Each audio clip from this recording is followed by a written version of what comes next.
আসসালামু আলাইকুম। আশা করি সবাই ভালো আছেন। আবারও আপনাদের মাঝে অনেক সুন্দর একটি রোমান্টিক লাভ স্টোরি নিয়ে আসলাম। আজকের লাভ স্টোরিটা হলো রেল লাইনে ঘুরতে গিয়ে প্রেম।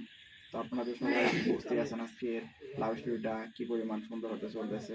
তো আমরা বিকেলবেলা আমরা কিছু বন্ধু মিলে রেল লাইনে ঘুরতে বের হই, কারণ বিকেলবেলা এমনিতে ঘোরাফেরা করতে ভালো লাগে আর হাঁটতেও ভালো লাগে। তো তার জন্য আমরা আমাদের বাড়ির পাশে একটি রেল লাইন আছে। তো সে রেল লাইনের পাশ ঘেঁষে আমরা হাঁটতেছিলাম। তো হাঁটতে হাঁটতে খেয়াল করলাম যে আমরা যে রাস্তাতে হাঁটতেছি, তো ওপার পাশ থেকে দেখি যে দুইটা মেয়ে আসতেছে। তো তারা দুজন হাত ধরে আসতেছে, তো আমরা দুজন হাত ধরে যাইতেছি। তো আমরা একদম সামনাসামনি যখন হয়ে যাই, তো তখন খেয়াল করি যে একটা মেয়ে তাদের ভিতরে কালো বোরকা পরা, সেই মেয়েটি একটু আড়ি চোখে তাকিয়ে আছে। তো এটা খেয়াল করলাম। তো তখন আমরা চলে আসলাম, কারণ অনেকে ছিল, তো তখন কিছু বলতে পারি নাই। তো আমরা যখন বাড়ির দিকে চলে আসবো, তখনও খেয়াল করলাম সেই মেয়েটি আবার সামনে দাঁড়িয়ে আছে তার বাড়ির সামনে। তো তখন সেই মেয়েটির সাথে কথা বলার চেষ্টা করলাম।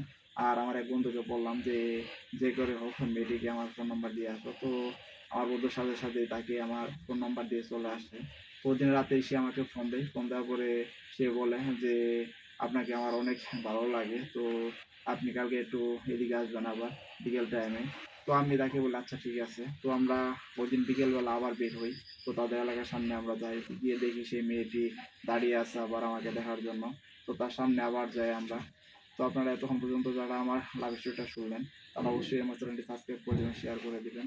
আবারও দেখা হচ্ছে আপনাদের মাঝে পরবর্তী কোনো লাভ স্টোরি নিয়ে।